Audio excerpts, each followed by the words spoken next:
All right, and welcome to this lesson in the Showrunner Podcasting Course. I am very, very excited about the guest that we have here today. Joining us all the way from Melbourne, Australia, is Christina Canters. And Christina, I'm really pleased that you accepted my invitation to come here, even though it was not accompanied by me singing and playing the guitar. I appreciate you overlooking that. Look, I'll forgive you this time, Jared, but if you want anything else from me, I'm going to expect a ukulele song. So that's the only way I communicate. Well, and most people probably know the reference, but for anybody who doesn't, Christina, when she requests interviews from people, actually like puts together a whole song with a ukulele and sends it to them. You know, because in the course, John has in his podcast interview request, the little lesson that he did, he'll send a video to people, and yours goes the next level with the ukulele, which, and I'll post an example in the lesson page. But I love that. It's such a great way to like personalize the request. It's awesome. It's more effective too than email, I've discovered. Yeah. Which is interesting, actually, and I hadn't thought about starting the lesson off this way, but this is actually a pretty good jumping off point for talking about confidence, because that's really putting yourself out there in a different, unique way, and obviously you've gotten a good response to it, but I have to imagine there was some trepidation at first, or maybe there wasn't. I mean, how did you kind of build up the confidence to start doing something like that? Well, I used to hate seeing myself on video. I'll be honest. I would think, am I that much of a dork in real life? And I just realized, well, you know what, I am, and I'm okay with that. And the first time I put myself on video and sent it publicly was a video for Pat Flynn from Smart Passive Income. I'm sure everyone knows Pat Flynn. And I actually made a rap video, and I rapped this song to Pat, asking him to be a guest on my show, and I tweeted that out. And when I was watching it back, I was like, this is the daggiest thing I've ever seen. But I thought, whatever. But you know what, Jared? I would not have been able to do that, say, a year ago. Really? Like that was a huge step sort of relative to where I was. But to build up the confidence to actually get to that point, to then be able to sing and play a ukulele, which I'm not very good at, and put it out there, it actually took a lot of small steps and slowly building up confidence along the way. And actually podcasting has contributed a lot to building up that confidence to then put myself on video. Video is like the next step. Yeah, it's interesting. Okay, so how did your experience as a podcaster, and your podcast is called The C Method, and you've kind of rebranded it. So you had the C Method before, which was interviews. You've kind of rebranded it. When did you start? Is that right? Is that an accurate description? Well, my first podcast was actually a completely different one. I started podcasting in November 2013, and that podcast was called Presentation Skills for Design Students. Okay. Very, very niche. That's different. Very specific. Because I used to be an architect, so I was like, I want a podcast for architects and designers and design students to help them with their public speaking and how they're presenting their ideas. So I did that for about 9 months. I got up to 39 episodes, and then I started to think, oh well, I think it's maybe too specific, and I think everyone can benefit from better communication skills. And I think I was limiting myself a lot with going for that particular niche. So I started a whole new podcast. I stopped that one, still in iTunes, but I've stopped creating new episodes. New podcast is called Stand Out, Get Noticed. And the website is thecmethod.com. And when I first started my first podcast, I hated the sound of my voice. I really did. It was so weird. I was cringing as I was editing. I was like, I hate this. Which is probably the most universal experience of everybody who podcasts, I think. Like, have you ever met anybody who didn't hate the sound of their own voice at first? No. No. And even people who actually don't mind the sound of their voice when they're speaking, when you hear it played back to you, it's completely different, because the way we hear our own voices when we speak is so different to what actually comes out. But that actually empowers you, because it enables you to go, okay, well, if I sound like that, maybe I can actually change things like a little bit, or, still be authentic in your own voice. But if you notice that you do certain things, if you're aware of that, then you can work on changing that. So it helps in that sense. So how did you said that podcasting helped in this series of small steps that led you to have the confidence to send these interview videos out. So let's stay back here when you first started podcasting and kind of that initial fear that you had. What gave you the confidence to get going, or did you have to kind of trick yourself into having the confidence to get started? With podcasting? Yeah, with podcasting. Well, I did Cliff Ravenscraft's podcasting course. Mm-hmm. Unfortunately, the Showrunner course wasn't available at the time. Otherwise, I would have totally signed up for that. But I did Cliff Ravenscraft, and the cool thing about that was that there were 30 other people in my group, and we were all learning how to podcast together.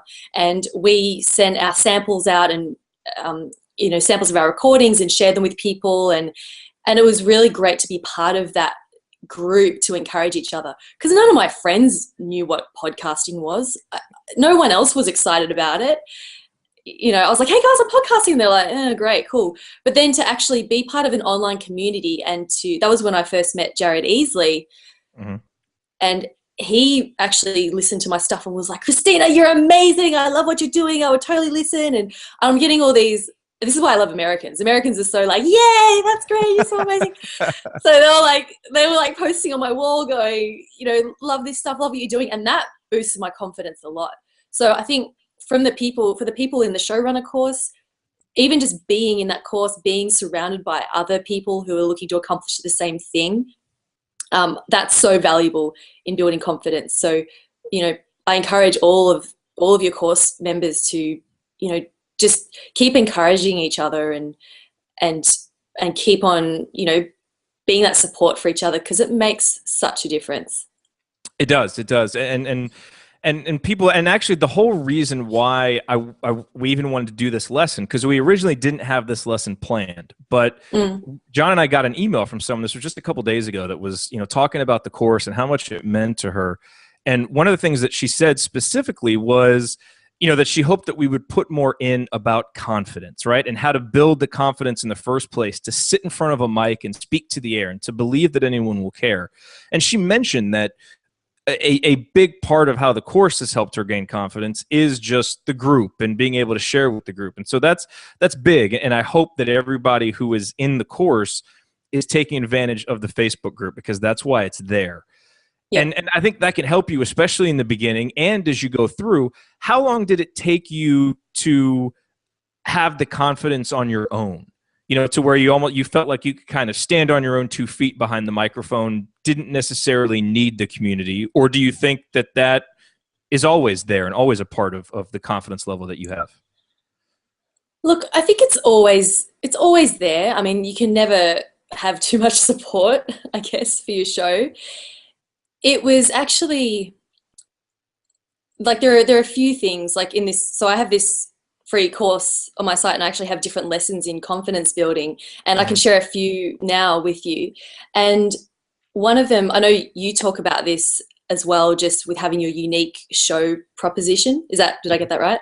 Unique show positioning, yeah. Yeah, unique show positioning. Yeah. And doing something different, right? And I think you get a lot of confidence from knowing that what you have to say is unique and completely different to anyone else. And for example, the first time I got into online stuff was when I started a blog about healthy eating and fitness and stuff. And I had this idea to start it, and I was kind of like, but there are so many fitness and health blogs out there. Like, why should I bother? Like, starting from scratch, why should I bother? And a good friend of mine at the time, she said, well, the people who are going to be listening to you or reading your stuff, they're going to be friends and family, and they're going to read you because it's you, but they will listen to you because they know you and they already like you, they already trust you. And then from there, like, they will share it with their friends. And she was saying, like, they won't actually they won't actually go out and read other health and fitness blogs because they don't know that person or they're not interested in it, but they're interested in you. So they'll read your stuff. And when she put it to me that way, I was like, okay, maybe I will. So I started it, and it's still going. It's turned into my personal blog, and it's really, really good fun, and I love having it. And I think the same thing applies to your podcast. yes, maybe only your friends and family will be listening, but they're going to be listening to you when they're not going to actively go out and seek other podcasts if they're not sort of into podcasts, but they'll listen to you. And from there, then they will share it with other people, and that's how you grow. And that'll help. That'll help it spread and keep moving. Yeah. Now, yeah. And you mentioned the confidence lesson. So you have the 21-day email or confidence course by email, which I've taken, which is great. What's the website for where people can go get that? Because I highly recommend it. The sign up is on the cmethod.com. You can also go to freeconfidencecourse.com, and that's just the landing page where you can sign up. freeconfidencecourse.com. Yeah. And so for anybody who's questioning, who wants some really specific actionable tips about confidence, this is a great way to go. Is there what other ones from there kind of stick out to you as ones that would be particularly helpful for showrunners, and particularly showrunners who, and we have a lot of people like this in the course who, are getting ready to launch. They're recording for the first time. They're going through everything for the first time, and at every step of the way, it's something new. And so they're kind of always going up against something they haven't done, which brings up those inevitable questions. What would be a couple specific tips for those folks to help them move past it? One tip is to be okay with what you don't achieve. Your first few episodes are likely going to be terrible, but be okay with that. Because you're never going to be amazing at something the very first time. Think of something that you're really good at, right? Maybe you're really good at cooking or basketball or programming or something. Singing in public. Singing in public. Were you that good the very first time you tried it? I doubt it. I really doubt it. But it's taken years, months, years, decades, whatever, of dedication and practicing it to actually get good at it. Maybe it's been so long you've actually forgotten what it's like to start and be terrible. So, exactly the same thing applies to your podcast. And one lesson that I love is that if you can, people who are confident in a particular area of their life, they're confident in that because they're actually okay with the failure or the rejection or what doesn't happen. For example, people who are confident in their relationship, they're comfortable with the fact that it could go bottom up, because and people who are confident in business, they're comfortable with the potential of failure, but they just feel it. So like, yep, I'm just going to do it anyway. So I would say to the people in your course, think about what would be like a fail. So what would be considered like a fail in your episode? Maybe you stumble over your words or you're nervous. I mean, you can edit out anyway. But think about what would be like a fail or someone rejecting you. And then accept that it might happen and then be okay with it. And just go, okay, that might happen, but that's cool.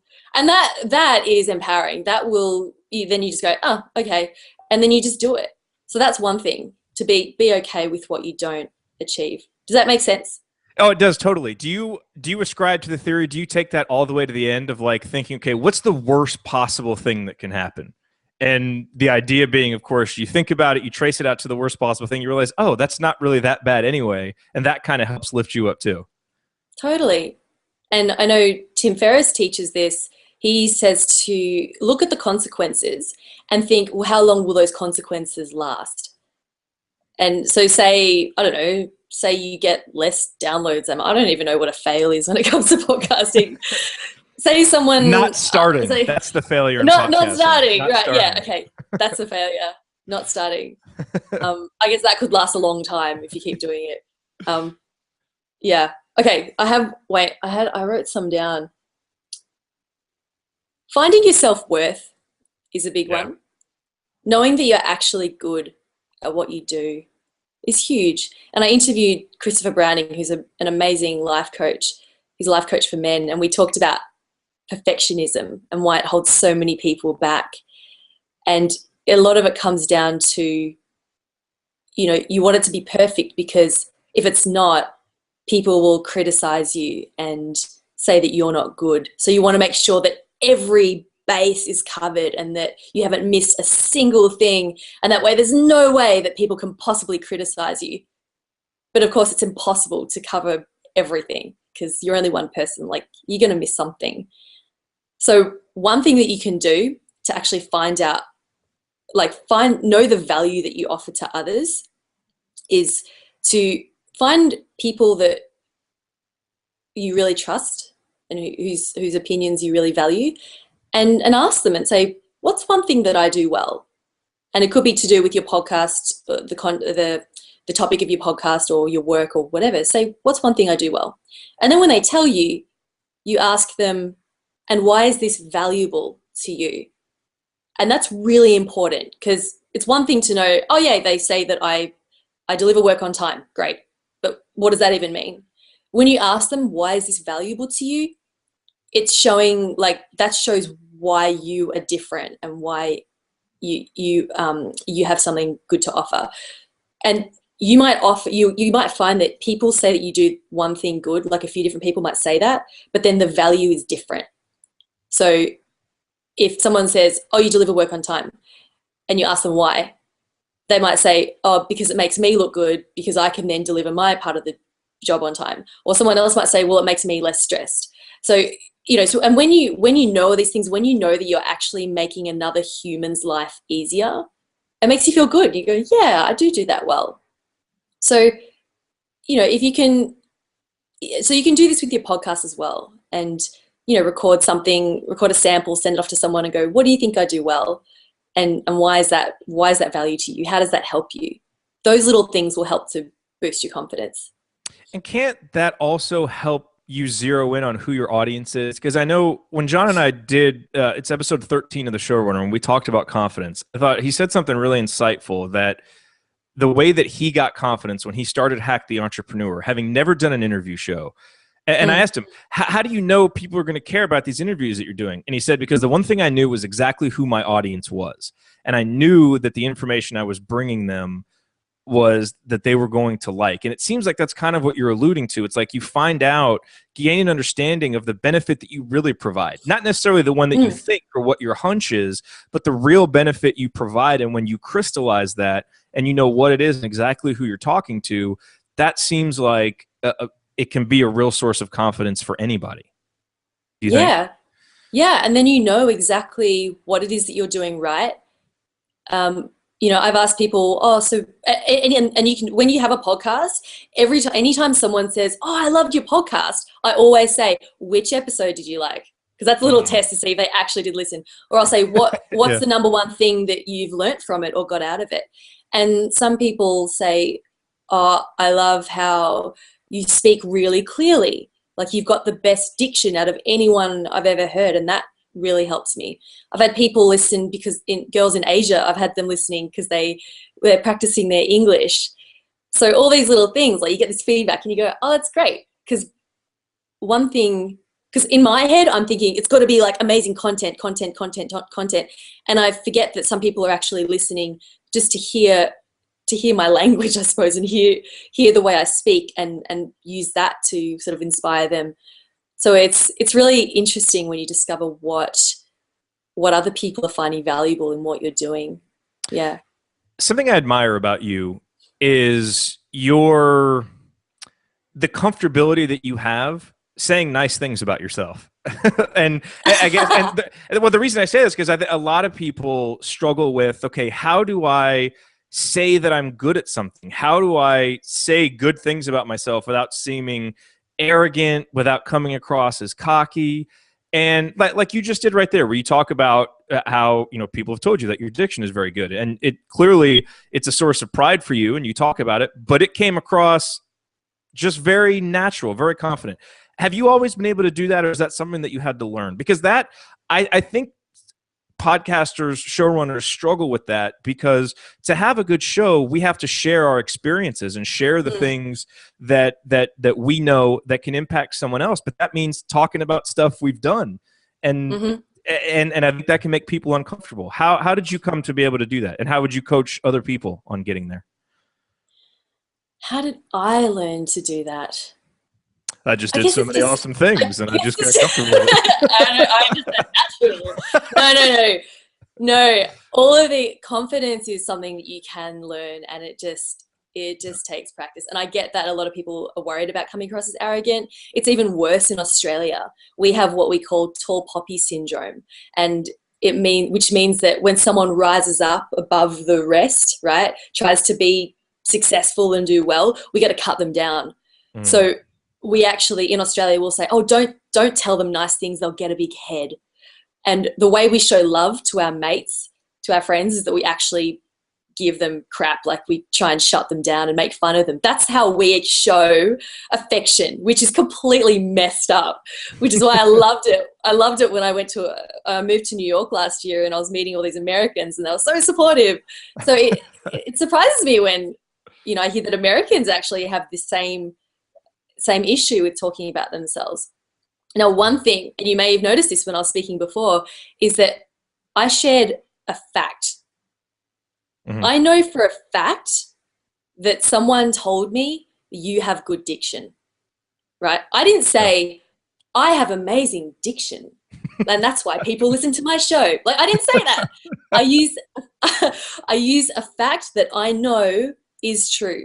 So if you have a podcast and you want to share a story, something that happened to you or a client that you worked with that you helped, it's all true stuff that happened, right?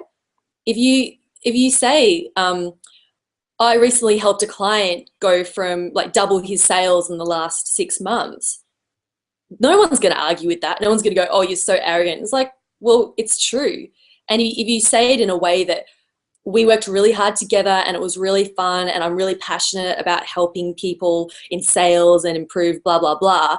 And I was so excited that one of my clients actually doubled his sales. There's nothing arrogant about that. If you bring out your passion and your excitement for it and go, yes, I'm really proud of what I achieved, then, I mean, if people are going to rag on you for that, then do you really want them as listeners anyway? Do you really want to be their friend anyway? Yeah. And this comes back to the accepting compliments thing as well, which I know we've had a bit of a discussion about before. Yes. And, because a lot of people struggle to accept compliments because they feel like they have to say something, but then that could come across as arrogant. But if you focus on the work that it's taken you to get there, then that's not going to be arrogant at all. So if someone says, oh man, like say for example, if someone says to me, I really love your show, I'm not going to go, yeah, I'm great, aren't I? Like, yes, my podcast. I have amazing diction. Of course you love it. I have, of course you love it. I'll say thank you. It's taken me a while to get to where I am, but like I try really hard and I'm always looking to improve. So I'm glad that it's paying off. So thank you. And what you're kind of describing is it's combining the pride that you have in the work with the humility of understanding that you have to continue to work hard to get there, continue to do the things that you did to get there, and the understanding that every good thing that you've done, it's only good because it's benefited somebody else. So it's, I think, and maybe that's the distinction is, people come across as arrogant when they shine the light on themselves. And I'm so great because I did this. It's more, I did this that helped somebody else. I did this that impacted somebody else, which that's the sign up here of primality. That's like my personal kind of philosophy of, combining those two, balancing those two. And if they get out of balance, if you're too prideful, now everything's about you. If you're too humble, you'll never stand up and say anything because you've drifted into meekness. But combining those two, to me, that's always where my confidence has come from. And it sounded like that's kind of what you were describing. Do you have a specific experience that really helped you? I don't know that it was a specific experience. I think it was really, for me, it's really just the example that my parents have always set and that my dad set, especially with, he was just always very much a team guy, and very humble in that sense, but was still very proud of his accomplishments. But there was always, it seemed like there was this balance there to where he never got, too far on one side of the spectrum. It's always something I admired about him. And it's just always kind of stuck with me. And just that, I guess for me, it's about having a framework to think about it. And so whenever I don't feel confident about something, I think, okay, what's going on here? Like, what's out of whack? Am I, and a lot of times it's because, I'm feeling too humble. Like I'm not, anyway, it's, and now I'm, this is, now I'm struggling to answer this question. Because I guess to answer it, no, there's not necessarily a specific, a specific example. It's just, I don't know. Anyway, it takes time. It takes time to build up. It takes time. And I find that when I find myself being like lacking confidence in something, it's usually to do with the fear of criticism. Of criticism. And what's interesting about you saying that is I sometimes struggle explaining the concept of primality because, like, to me, it's a personal thing that to me makes perfect sense. And it's like this thing that's, I mean, I wear these 2 wristbands on my wrist that both say primality on it. Like, and I always struggle to explain it because I always feel like I have to find the perfect words, like I just did right there, instead of just kind of letting it flow and not fearing, the rejection or feeling like it's coming off imperfectly. So maybe that's a good example right there of, of an area where I need to think about all the things that you just talked about to just be able to speak about it more confidently. Yeah. So What were you going to say? I was just going to share a quick example of, I think, the video that you saw that I made for Jared Easley, the ukulele video. I almost didn't send that off because the ukulele was so out of tune, and I thought, this sounds terrible. I can't put this out there. People are going to say, oh, she can't play ukulele, she's terrible. But I thought, I'm going to have to wait weeks until I get a new ukulele. It's never going to happen. So just do it. So I just put it out there, and I was like waiting for the hate mail, like, right? But I only got positive responses, and Jared said that made his day, and I got your attention, like you liked it. So I actually had nothing to worry about. So yeah, how does the saying go? Done is better than perfect. That's very true. Good enough. What is it? Good enough is enough. Just get it to good enough and then put it out there. Yeah, and I was going to ask you that, before, because you talked about perfectionism and how it can almost lead to this paralysis by analysis. How do you balance? Because, there is a good element to perfectionism, paying attention to detail, making sure something is as good as it can possibly be. And we do have to strive for quality.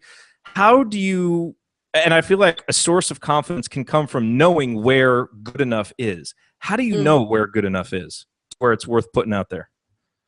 You can always show someone else. Yeah. Show someone else who's more objective than you. They're not, so emotionally tied to it. And if you show them and they go, oh, that looks amazing, then you know that it's good enough. Like, this is obviously, you trust this person and they've got certain standards as well. For example, if I had made that video for Jared, to me it's far from perfect. I thought it's terrible. If I'd showed it to you and said, hey Jared, do you reckon this is ready to go?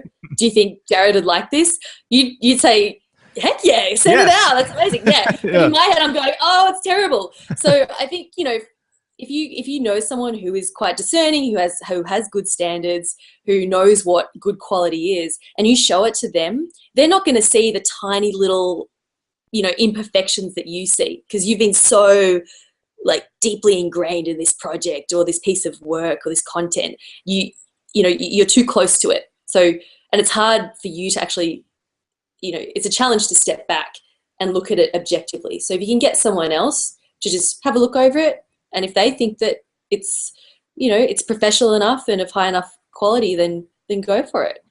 Well, I love what you just said there, because so much of what we do as showrunners, when shows are really good, when they're remarkable, it's because there's a piece of us that's in it. And a lot of times, even, the topics, the overarching ideas we're talking about are these really special ideas and experiences to ourselves, which can, kind of paralyze us to a certain extent, because, we do want them to be perfect, but like, kind of putting them out in a limited release to someone that you trust and get that opinion to where someone's going to say, hey, this is really good. And it just kind of makes you relax a little bit. Like, okay, I did this justice. Because I think that's the problem I always have whenever I talk about primality, is whatever I say is never going to do this justice. And I'm thinking about it as I'm talking. And then what happens is what you saw earlier, but, but there's no reason to fear that, right? Because just get it out there. Just talk, be natural, let it go. And, unless you're like malicious about it in some way, it's not going to hurt anybody. So what's the worst thing that could happen?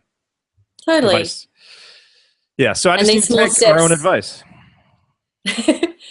And these little things, like putting each episode, it's difficult, but as you put out each one, you slowly build a little bit more confidence, and then a little bit more and a little bit more, and before you know it, you're singing on the internet and making videos and sending them to people and doing all these crazy things that you never would have imagined doing before. That's what I found has happened. Right, but loving doing it and really enjoying it. Like, do you Yeah. find, how is it changing you? And I don't know if that's a fair question, but all these things you're doing, the videos, learning how to sing in public, putting your stories out there about rejection that people wouldn't want to have out there. Like, is it changing you, making you bolder, making you a different person, or just revealing what was already there? I think it's revealing more of what was already there. And I'm getting more confident in being more of who I truly am. And I know you had Sally Hogshead speak at your conference recently. You just read my mind. That's whose name went through my head when you said that. I made her a video actually, and I sent it to her. I really want her on my show, but I think she's a very busy woman. She hasn't responded yet, or she doesn't check her Twitter. Someone else is doing her Twitter. It's not her. But when I heard her speak, it was on a podcast. I heard her talk about, her personality test and how you should become more of who you are. Because when you communicate in a way that's so authentic to you, that's going to make you the most effective. And the words that I got when I did the personality test, it turns out that I am bold, I am artistic, and I am unorthodox in my approach. And I kind of already knew that, right? But I didn't realize that it was a way that I should really use that to sell myself and do more of that in order to be more successful. Because I thought that I had to, especially doing what I do now and like coaching people and doing speaking to help people with their own confidence in speaking. I thought that I had to come across as really professional and polished and like real businessy, because that's what I thought, that's the sort of consultant that people hire. And after listening to Sally and her philosophy and her idea that, it's actually, you're going to be more successful if you're more of who you are and not trying to be someone else, it was really empowering for me, because I discovered that, well, it sort of gave me that permission to make it, and made it okay to just be more of this bold, creative, like crazy kind of unorthodox person that I am. So that was really enlightening for me. That's why I love Sally's book and her ideas, because a lot of times we think that we need to fit inside of a box, and Sally basically says, no, bust the box open, stand on top of it, and shout, as authentically as you can. And it's and I struggle with that, when I started with Copy Blogger, kind of always thinking, okay, what should I do? What would Brian think? What would Sonia think? Instead of, okay, who am I and how can I best impact the audience? And once you filter everything else out and get to the core of who you are, because that's what your audience really wants. They don't want this other person or this thing that you think you should be. They just want you. And that to me was a big confidence builder, being like, you know what? Okay. I have this, that, or the other quirk. I'm not great at this. I am good at this. Just embrace it all and just be myself, which helped out a ton, Yeah. And it's so true about people wanting to work or listen to you, like just to you for your personality. I discovered this when, so I've been blogging for a few years now on my personal blog, ChristinaCanters.com. And it started off being a healthy eating sort of CrossFit fitness blog, and then it sort of morphed into life lessons and lessons in confidence and travel and stuff like that. It was like anything that I felt like. And I thought, I need to be writing what my readers want to read, right? So I emailed my list and I was like, just wondering what drew you to my blog in the first place? What's been your favorite article? What topics do you like? And I had people write to me saying, oh, I really liked your recipes, but I loved that blog about burpees that you did. And I'm like, what? And then someone's like, oh, so I first was attracted to your blog because of your travel video, your bag packing video, but I love that story about the confidence lesson that you learned from your doctor. And I'm like, there was no common thread. And it was like people just liked all the different things. And I realized it's because it's me and my writing, and they just want to follow me. And that was really nice because, like, well, that's cool. I can kind of blog about whatever I want, and people will keep reading. So it's nice to know that people want to listen to you because it's you. And if you're authentic, that's what's going to keep people wanting to come back for more. Absolutely. So let me ask you this question, bringing it back specifically about podcasting, because you've gone through this. So we talked about the one type of person that's in the Showrunner course, which is, someone who hasn't started a show yet. They're going through all these things for the first time. But we also have people who do have shows, and they don't, they're comfortable behind a mic because they've done it. They have all that kind of experience. But where they may be struggling with confidence is they want to pivot their show. They want to change their topic a little bit, tilt their topic and do something else. And maybe they're worried that their audience won't come with them. Or, that they want to rebrand it in some way. They want to take it in a little bit of a different direction. And you've done this. How can someone gain that confidence that it's okay to shift gears and to do something a little bit different, and know that the important members of your audience, the people who are really there for the right reasons and who you truly understand and are giving useful content to, will come with you? I was afraid that people wouldn't come with me because I did go from such a niche audience to a more broad audience.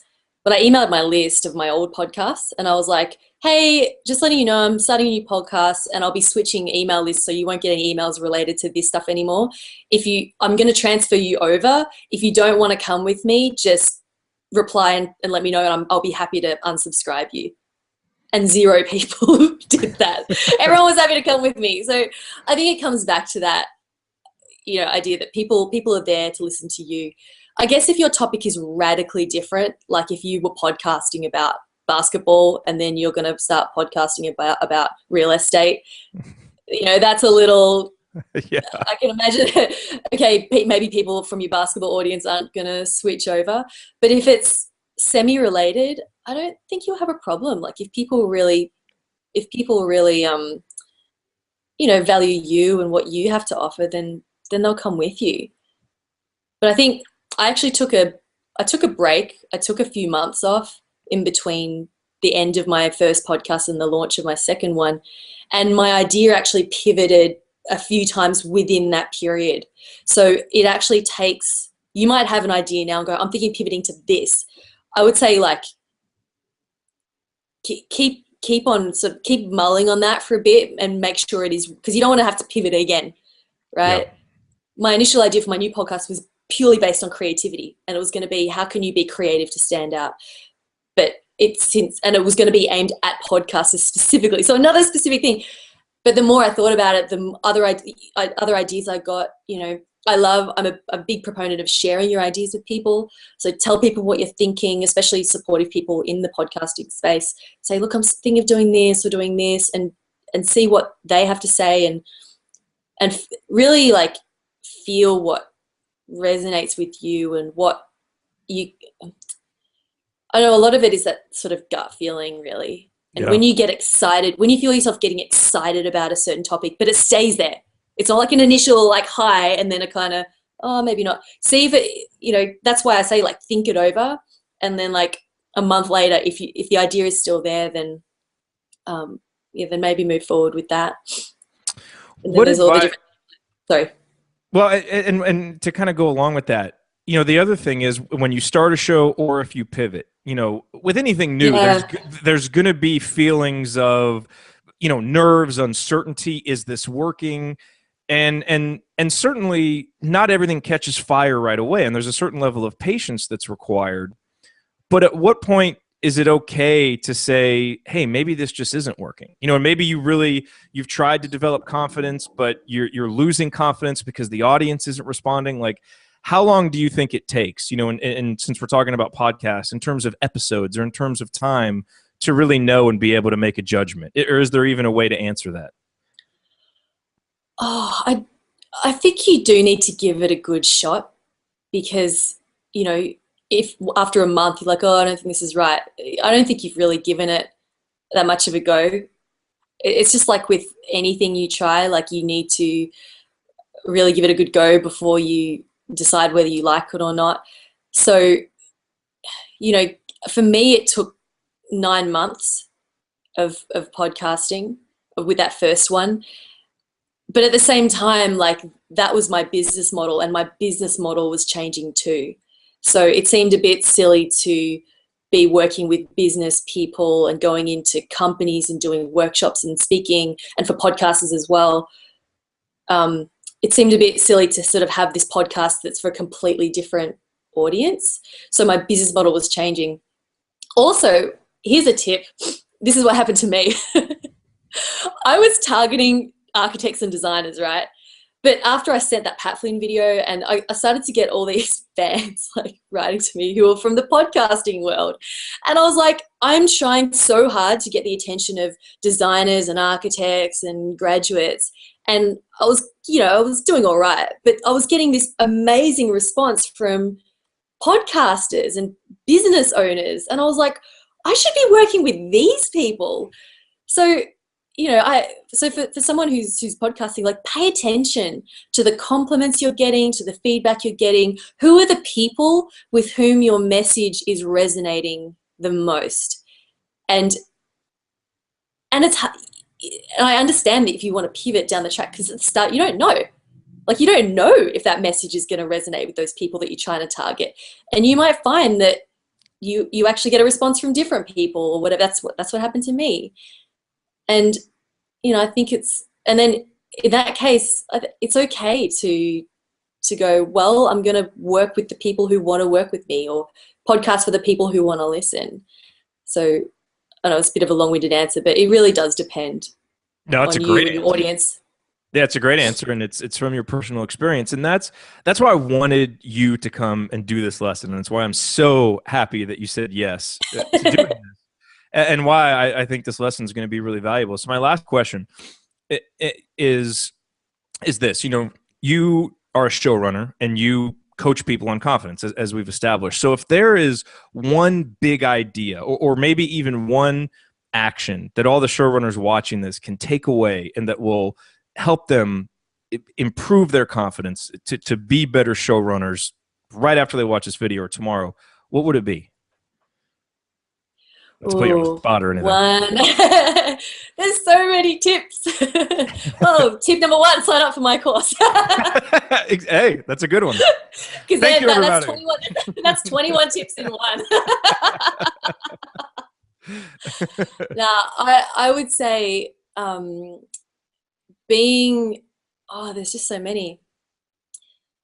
Look, I'm going to say challenging yourself with small confidence challenges.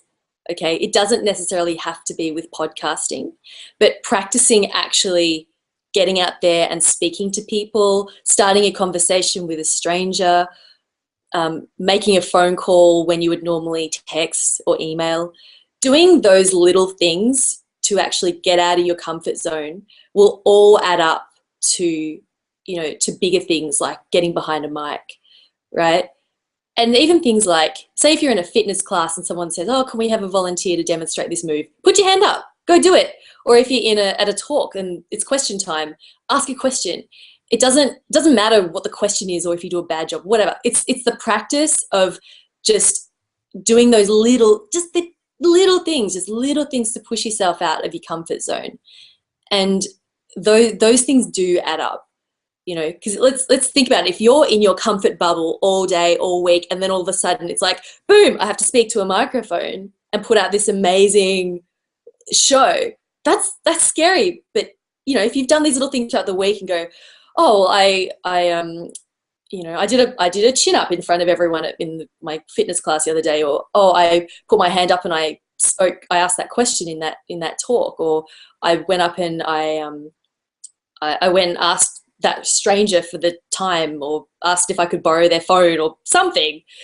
It's those little things that, they just add up, and it'll make those bigger challenges so much easier. And that's something you can do right now, today, wherever you are. You don't need a microphone. It's very simple. Just go do it. Just practice confidence. I love that Practice. idea. It's like with sports, we think of, okay, you go to practice every day to get better for the game. And yet for some reason, we don't always apply that very same lesson to all of life. Like you said, if you just get behind a mic, but you've been in your little comfort zone bubble, that's going to be scary. If you practiced it, if you've done it, it gets you ready for the real thing. It's a great final tip. Christina, thank you so much for coming and sharing your wisdom for this lesson.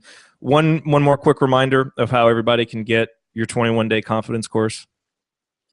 They can go to freeconfidencecourse.com. That's the landing page. And if you want to check out my show, it's at thecmethod.com. It's letter C. Right there. Definitely check out the show. It's wonderful. Thank you, Christina. Thank you. Thank you, Jared. Thank you for watching this lesson. And go as an action item to go away from this for everybody who watched this. Go to the Facebook group and post that next thing that you're going to do, that next practice, that next step that you're going to take to get out of your comfort zone that maybe you wouldn't have done before. But now because of Christina telling you to do it and reminding you to do it, it'll be that little voice in your head the next time you don't want to do something. Let us know in the Facebook group. And again, that's how we started this lesson, talking about how that's a great way to build confidence, just the group and the community. So let's share those stories with each other and build confidence together and create more remarkable shows together. All right. We'll talk to you soon, everybody. Awesome.